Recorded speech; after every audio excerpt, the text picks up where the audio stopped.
Булевард Джеймс Балчер в София. Извинявайте, а как се казва този булевард в същност? DZHEYMSBAURCHIER.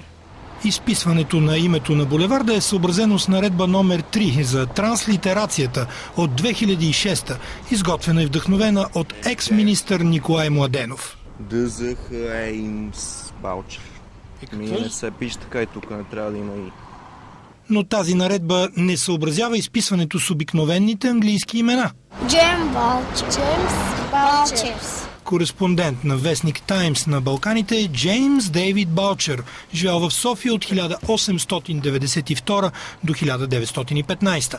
Той подлага на критика Ньойския договор от 19-та, който той смята за несправедлив спрямо България. Това е причината булевард в София да носи името му, а името се изписва така. Джеймс Балчер е бил ирландски журналист и общественик. Името му не се изписва лесно и на английски език, а ето как то стои на собствения му паметник, изписано на български език. След смъртта му е погребан край Рилският манастир.